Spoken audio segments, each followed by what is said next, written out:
There are a couple of issues that tend to divide Final Fantasy fans. Which game is the best? Which game is the worst? Medieval fantasy or sci-fi fantasy? But the battle system discussion tends to be the one that gets fans most heated. Should Final Fantasy embrace its roots and return to turn-based combat? Or should it continue on its current path of real-time action combat? It's a good question, and one that's very easy to answer for many fans. But not for me. Let's go back to the beginning. Final Fantasy released on the Famicom in 1987, and while the battle screen may look a little off these days, it set the standard for how battles would look for the next 5 mainline entries. 4 characters on this side, monsters on this side, menu down here. We good? We good. The player chooses a command for each character and then watches it all play out. The turn order being based on the agility stat plus a random number between 0 and 49, so the character with the highest agility isn't always guaranteed to go first. When all characters and monsters have made their move, it's back to square one. It's simple, but it works.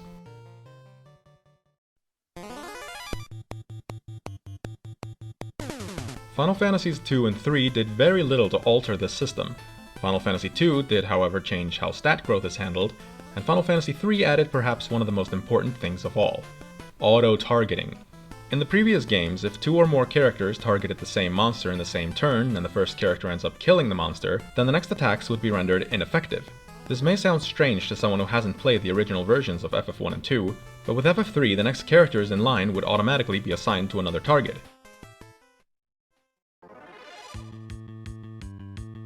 Final Fantasy IV is where things get spicy. The man of the hour, Hiroyuki Ito, designed a completely different battle system where each character acts more independently based on their speed stat. Instead of picking actions for every character at the start of a turn, you instead pick an action for one character at a time when their little bar has filled up.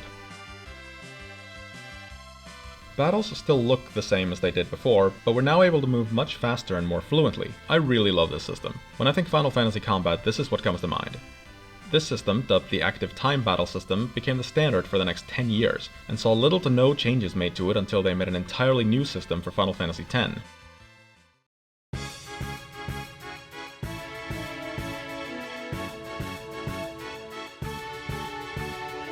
Now the year is 2001. I am 6 years old, and Final Fantasy X is released on the PlayStation 2 without Kid Fox.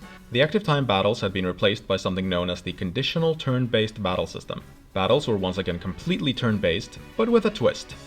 Instead of going back to basics and picking all commands at once, you pick an action for one character, they do their thing, and then whoever goes next according to the turn order up in the corner does their thing. It's streamlined, fluid, and fast-paced. And as a monument to how good this system is, games like Octopath Traveler and Pokemon Legends Arceus are still using a variation on this system to this day. It did go back to basics for Final Fantasy X-2, however, but I can take it either way.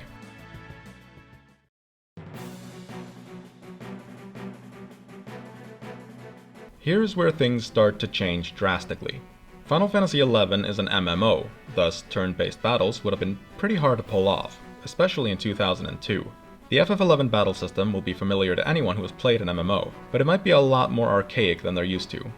Your character automatically attacks whoever they're targeting, and you pick other commands from this little menu bar to go along with it. The interface has a lot of room for improvement, but for an MMO that predates World of Warcraft by 2 years, it's alright.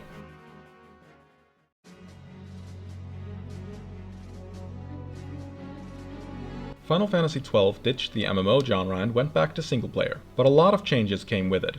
The conditional turn-based battles are gone, and we're introduced to the Active Dimension battle system, once again designed by Hiroyuki Ito, who wanted to move the series away from random encounters. Enemies now freely roam around the field, and your characters have complete freedom of movement within battle mode. This does mean that battle mode is something of a constant when not inside a town, and enemies can detect you even if you're standing still. The game pauses while you're selecting an attack, or you let the basic auto attack, similar to Final Fantasy XI, do its thing. And if you don't want to constantly switch between party members to pick their attacks, you can utilize the Gambit system to make the AI-controlled characters perform commands automatically if certain conditions are met, like cast Curaga if HP goes below 50%. It took some time for me to get used to the system, and to be honest, when I first played Final Fantasy XII, I despised it, but it's grown on me to the point where it's one of my favorite games in the series, and the battle system is really fun to mess around with.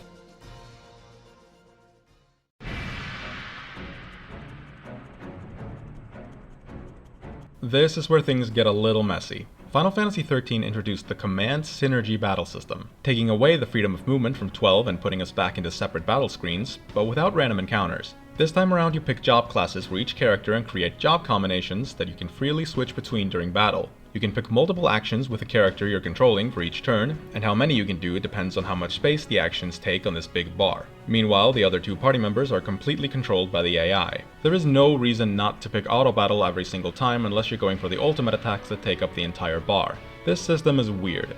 Not many people like it, and I completely understand why. Personally, I don't think it's that bad, but I don't think it's good either.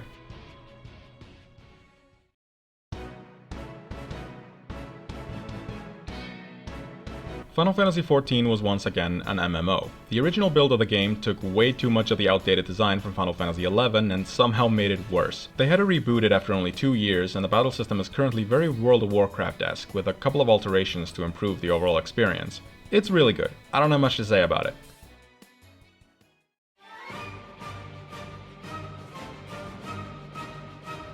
The most recent mainline entry as of the making of this video is Final Fantasy XV, and once again things were completely changed. Gone are the days of selecting commands from menus, and now we have something that resembles Kingdom Hearts more than it does Final Fantasy. The combat is called the Active Cross Battle System, and is entirely hack and slash, with switching between weapon types and casting spells being your only real options unless you manage to perform a link strike with your buddies.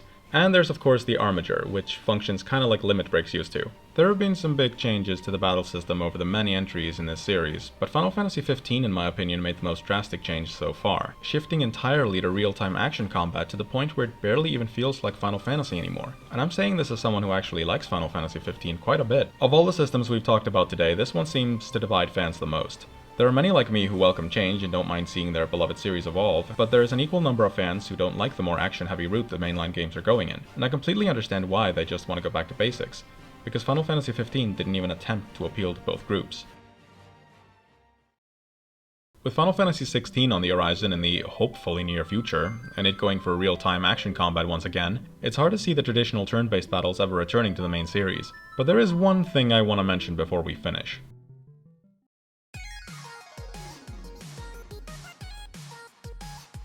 Final Fantasy VII Remake has a battle system that blends real-time combat with some strategy elements. The results, in my opinion, are amazing. I don't think calling Final Fantasy VII Remake an action RPG is completely correct. What I would call it, and bear with me because this may sound kind of stupid, is a turn-based action RPG.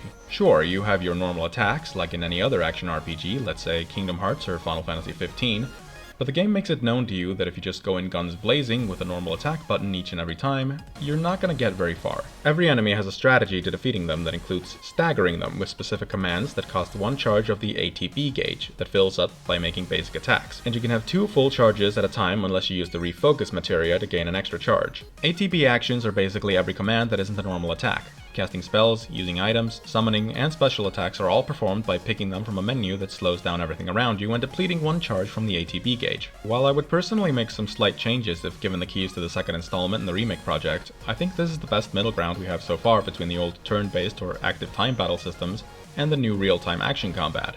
If it hasn't been made clear yet, I really like Final Fantasy VII Remake, and nothing anyone can say will make me like it any less.